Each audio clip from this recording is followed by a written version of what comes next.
We're going to talk about the regional select program. We're going to talk about a little bit about the history of it. Jimmy and I'll go through the history of how and why the regional select program was started.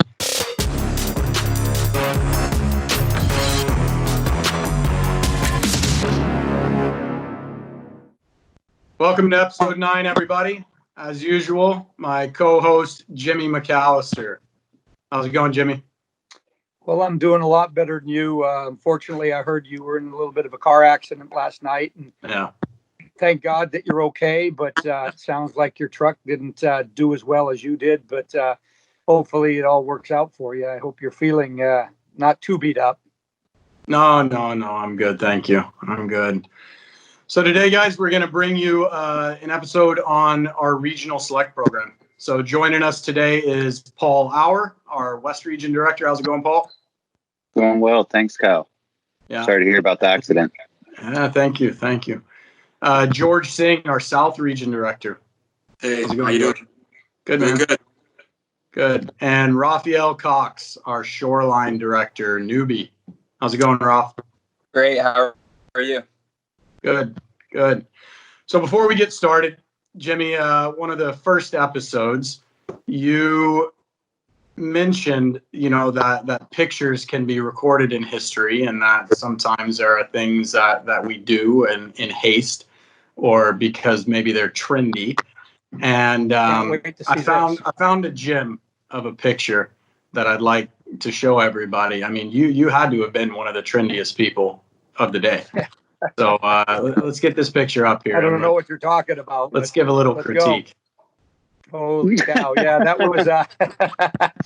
was just before I got married. We were playing the national team, United States national team, against Russia, in a place called Kezar Stadium in San Francisco. It's probably knocked down. And the funny thing about that, the night before we played the game, 5 of the Russian players defected from the hotel, and there was a bunch of KGB people running around trying to keep them in the hotel. So it was a interesting time in history, Yeah, I want to make note that you did try to deflect from the fact that this is about your hair. Yes. You were wondering about the hairdo. Oh, yeah. It's not about the game that was or the KGB. That was kind of a mishap I made. When people are young, they make mistakes. You gotta allow for that. I was fit there. So that was. Is that a perm? Is that a perm or is it natural? That was a perm. Yeah, it was somehow done in a hairstylist place. That's the last time I ever went to a hairstylist. As you can tell, I don't really do that anymore. So anyway, I apologize for that, and we can move on, Kyle. Yeah, you have David Beckham. Is probably the most notorious hairstyle guy in the game of soccer. David Beckham wasn't even born then, my friend. Jimmy, you are a close second, my friend. You are a close second. Yeah, it was kind of like a Robert Plant type of hairdo of Led Zeppelin. You know what I mean? There you go. There you go. I don't know if you guys would know that person either, but there you go. Yeah. Oh, we do. All right, guys, show us what you got this week. First up, we've got Luke Dagg, who's got a pretty cool little commentary by the silky smooth Arlo White. Who will provide something special to win this Beaverton Cup semi-final? Luke Dagg on the ball. He's beaten a couple taking of it through everybody. He's in on goal. Luke Dagg, can he finish? Nice finish. Slotted. Beautiful. Very good. Okay. And next up, we've got... If you people out there know, Arlo White is the only guy that can make a blizzard from Dairy Queen sound sexy. You know what I mean? So many times on the sound, the blizzard from Dairy Queen. It was kind of obnoxious after a bit, but that was wonderful. That's funny. And next up, we've got Ren Garbez from Geo8 ECNL that's going to show us what I think is one of the coolest things on a treadmill I've ever seen. I would have to say this is the most creative film that I have seen. So watch this whole thing. This is just wonderful. Yeah. I mean, the skill here is pretty fantastic. Yeah. And people say the treadmill's not moving. She's just doing this standing. But you'll see a little bit later that the treadmill's actually moving, which makes this a lot more. Oh, there goes a cone. Yeah, there's the cones. There goes another. She goes around the cones. I mean, that's great ball control. Great balance. Right foot. Look at the technique here.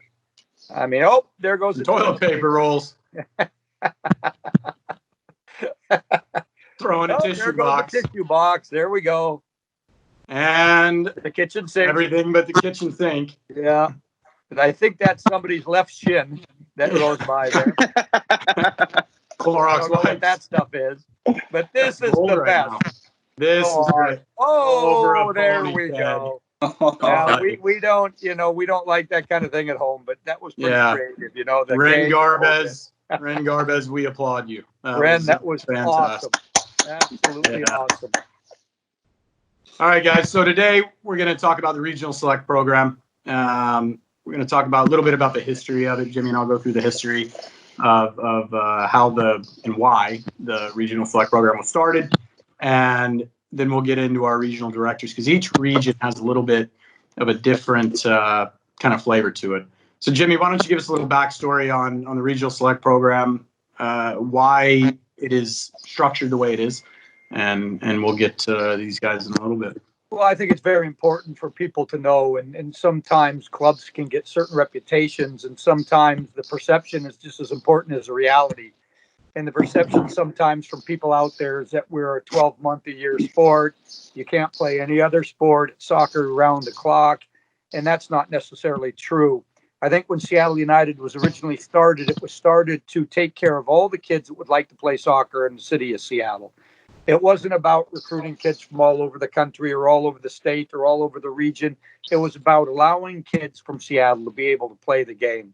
I think it's important that people know that our program, even in the premier side, but more always in the select side, that I think it's great to play other sports as a young kid, basketball, baseball, whatever the sport may be, lacrosse.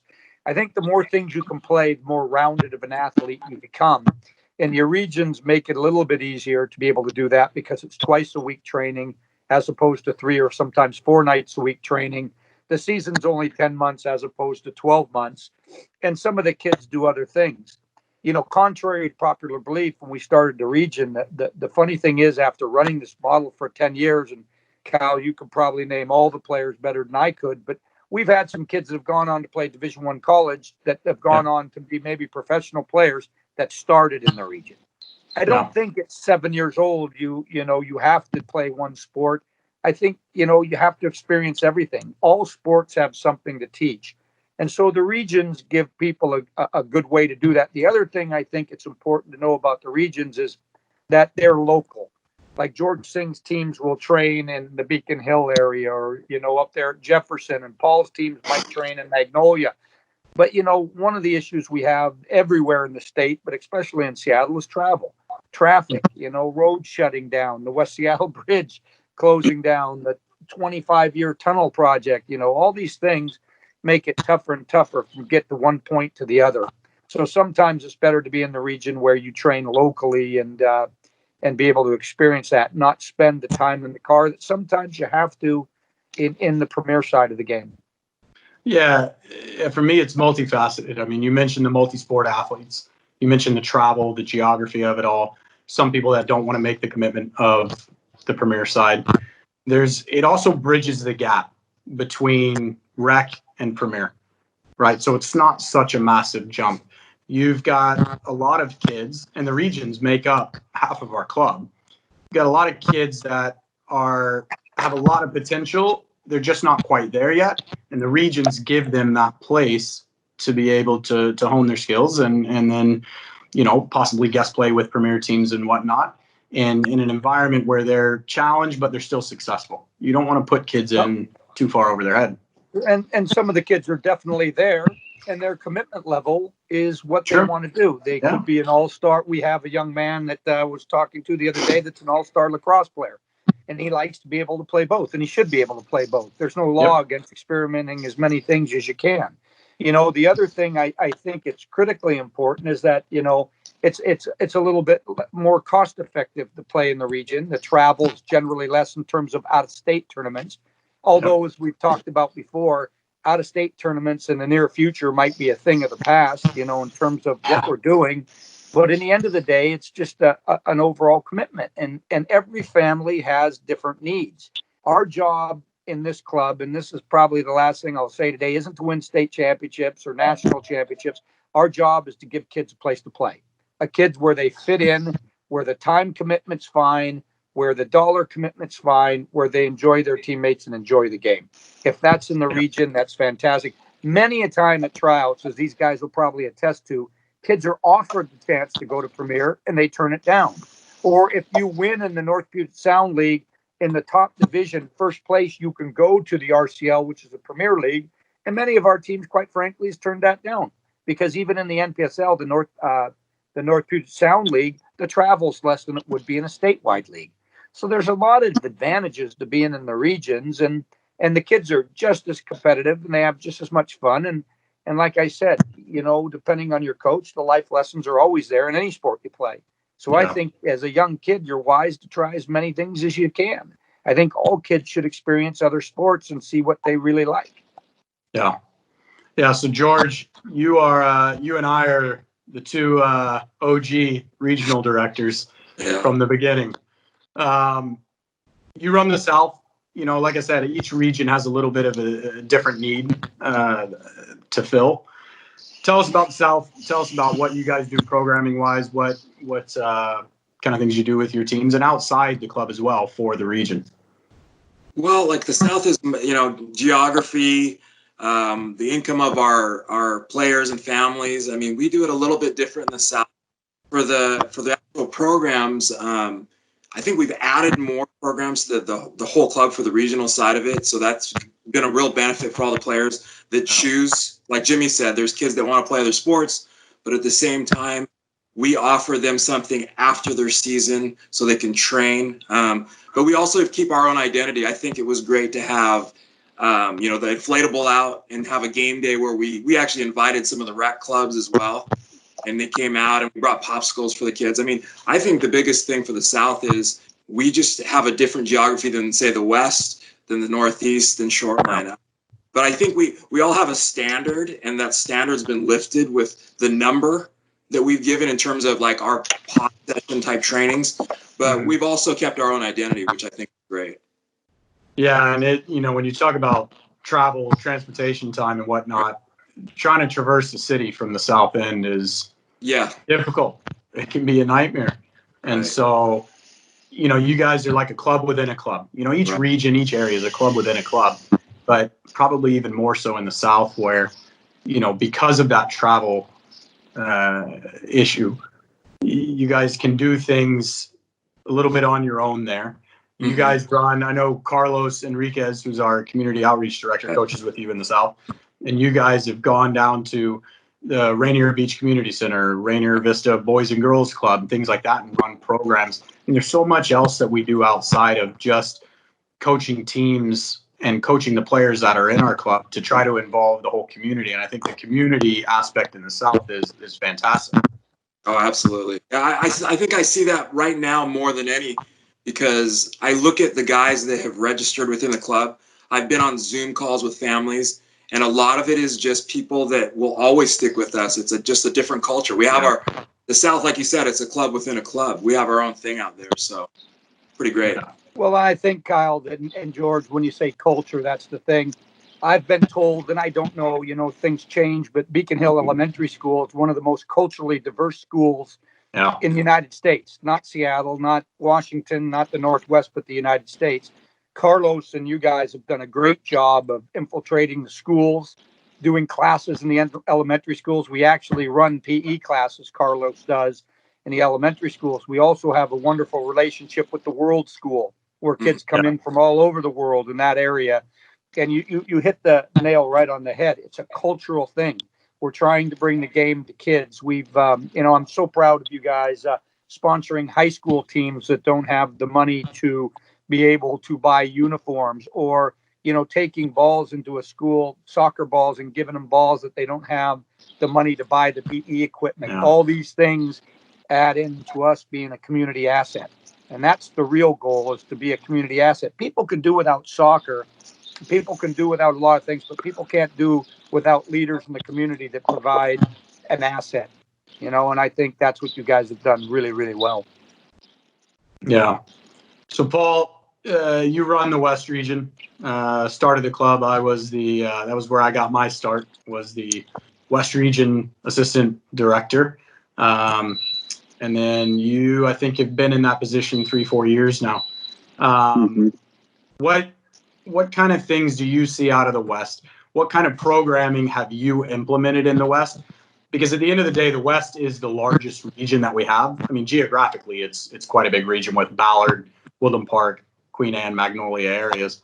What kind of things have you implemented to make you guys so successful, to continue the success that the West has had on and off the field? What kind of things have you done there in the West? Yeah, I mean, basically, I look at it at the 3 different levels of people I interact with, right? I interact with the coaches, the players, and the parents.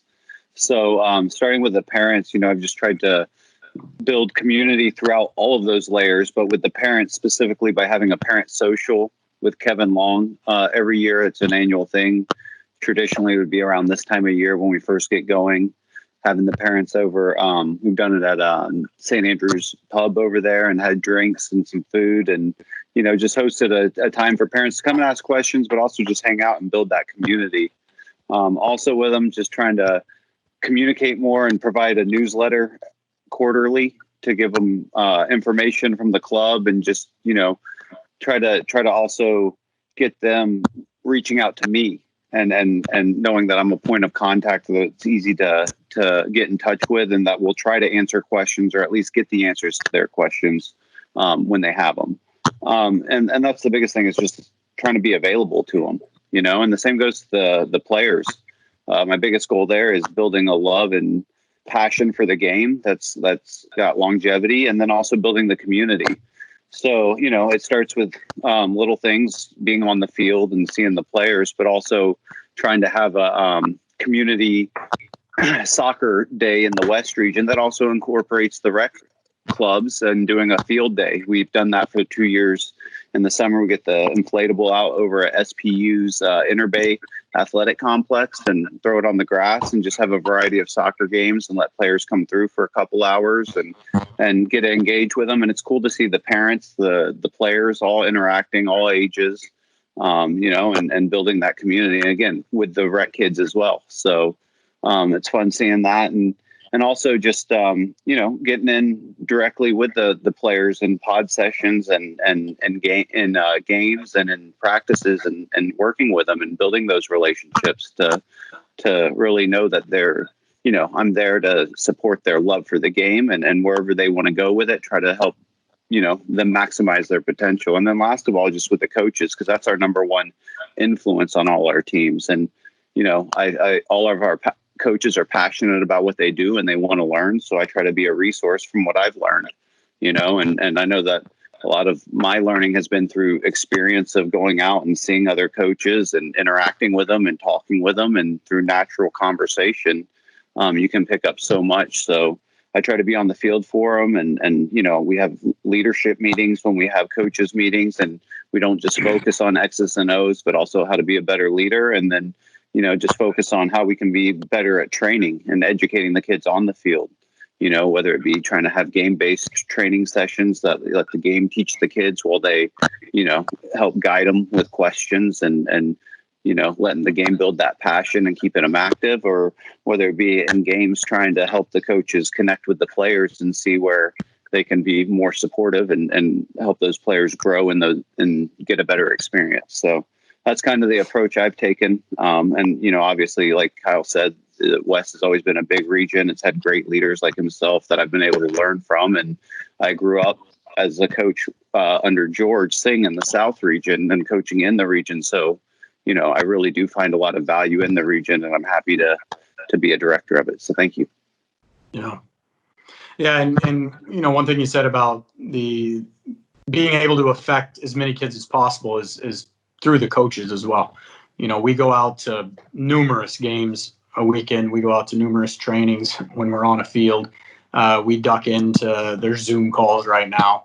But the goal is for every single one of these kids is to get them to where they want to be. Some of them are happy enough to play in the region, which is fantastic. Some of them have aspirations of playing on a Samba, a Tango, a Copa, an ECNL team at some point. And our goal is to help advocate for them and help get them to where they want to be. So, it doesn't get seen because it's behind the scenes, quite a bit, but you guys, myself as the Northeast region director, we constantly communicate with these coaches and constantly talk about these players. And, what players do you have that are up and coming? What players do you have that need more of a challenge? And then what we do from there is we try to get those guys and girls training opportunities with the premier guest playing opportunities in games or summer tournaments. And, we try to go about it that way. And like Jimmy said earlier, we've got kids that have come through. We had one player that came through, started at U11 on a regional white team, a B team. And in 3-4 years, he was in a national pool at U14, U15. And now he's a Division I soccer player. I mean, it's a marathon, not a sprint at times. I know we want some instant gratification, but there is a purpose to these regions and how they operate. So, yeah, I mean, I couldn't agree more with you. So, Raph, you're the newbie. You're the guy that took over Shoreline right as this pandemic went down. So I think you spent maybe a week in the office with us. And, and obviously you and I have had many conversations about, how things are going to go, how player placements are going and how teams are set up administratively and what the expectations are. What do you see coming in new to the region? What do you see as value in the region? What do you see? What are some of the things you're excited about doing once we can get back out onto the field? Yeah, I think you guys all covered a lot of great points about what the region can bring for these families and for these players. One thing I think the Shoreline region has, which the other regions probably have as well, is experienced coaches. We have a ton of coaches who have been in the region when it first was formed. Yeah. And so for me, new coming in, I'm leaning heavily on these coaches and asking them, what they do for sessions and how the region has been so successful, and just trying to learn as much as possible. Similar to when you come in as a player, just looking to the veterans and going, hey, how do I learn and how can I grow? And I'm taking that same approach from a leadership standpoint in Shoreline. And, and it's been extremely beneficial talking with families, talking with players, meeting on Zoom meetings, coaches meetings weekly, and just trying to stay connected as much as possible and just get a heartbeat, get a feel for what this region is and why it's so successful. Yeah, and you've got 2 ex-regional directors there to lean on as well. You've got Lance White, who was the West Region director after I took over and before Paul took over. And then you've got Bill Wilkins, who was the Shoreline director for, I think, the first 5-6 years of the club. So you've got some valuable resources that you can lean on there as well to ask about, who have been around since the beginning. And Kyle, I think it's fair to say when you look at the 4 regions, Shoreline and the West were probably the most organized when we came in 10 years ago. Shoreline has always been an organized, with the leadership of Phil Harold and DJ Asui, and there was a bunch of people in there, Billy Wilkins, that kind of knew what the script was. And the same could be said from West. You were before Seattle United started. Right. West, what was it called? West Side United. West Side United. And Paul Mers was involved in that, and other people that have remained involved with the club. So a couple of the regions were already well established before we started. And these guys, don't get me wrong, have done a fantastic job of keeping it going in a positive direction. But there was a lot of groundwork laid by the original people, Andy, Westmark in that area. There was a lot of people that had a lot of experience and did a fabulous job of keeping these regions together. And obviously they're all great regions, but Shoreline and the West were certainly ahead of the others when we started. George has done a wonderful job in the South in building tradition and building culture. The Northeast has been, a work in progress always because of some things that happen, and different regions run differently and so on and so forth. But those guys had a good head start on things. Yeah, for sure. And I think talking about that, one thing that Shoreline and the West had always done prior was they were working with their rec programs. So FC Shoreline before Seattle United started was working with the rec programs. They had rec board members that were part of FC Shoreline as well. In the West, at Westside United, we worked with the rec clubs out there. And that, like you say, the structure was there for eventually what we became and what the regions became. And it made the transition quite a bit easier when we started the club, for sure. But it's also helped maintain it. You know as well as I do, the foundation of Seattle United is Seattle Youth Soccer Association. Yeah. And without them and without the 12 or so 13 clubs from Seattle Youth Soccer Association, there would be no Seattle United. We've worked well with those clubs. Some of the clubs are fantastic in their organization and the way they go about things and their professionalism. So it makes it easier for us to build a region. And we're just very, very fortunate to have such a solid group. Right now, it used to be Ed D'Alessandro, but now run by Dave Griffiths. And those guys have done a fabulous job of supporting Seattle United, and propping us up so we could be the club that we've become. Because without them, we wouldn't have a flow of players, and it would be tough to operate. So, the Rec Association leads into the Select leads into the Premier. And hopefully, for some people, the Premier leads into a lifelong love of the game, whether that be playing college soccer or playing in a club team at college soccer. I know Ralph's an assistant coach at the University of Washington. There's all sorts of programs at the U. It's not just Division I boys and girls. There's club teams at the UW, and they get out there and they participate in a lifelong love of the game. And now, I know George has been the most successful because he's probably been at it the longest. But now alumni are starting to come back and coach in Seattle United. Yeah. And they already know what we want and what we value and how important it is to be a community asset. So I think it's just really cool, the way the whole thing works, Yeah. Yeah. I mean, and like you said, I mean, it's a pyramid, Rec at the bottom, Select in the middle there, and then the Premier at the top. But the cohesion between a circle, Kyle. It's a circle. I don't know where I got that from, but I love that. It's a circle. Yeah. It's not the first time I've heard that. Sorry. Yeah, but the cohesion and the chemistry between the three levels is very important. Working with each other instead of opposition with each other is huge. And I think we've put a lot of time and effort into that. I think we've, for the most part, been very successful at it. And we're always trying to continue those things, with Rolf coming in, Paul being, such an enthusiastic guy himself, George lending some, wisdom because he's been doing it so long. I mean, the ideas that flow around on how we can constantly improve the regional select program is great. And hopefully we'll be able to roll out some of these things as we get back onto the field. Well, the other thing, Kyle, is, and I know you're a board member of the North Puget Sound League, and I'm a board member of the RCL, or on the RCS, which is the Premier League. I think the North Puget Sound League is a fantastic league for these kids to play in. So well run.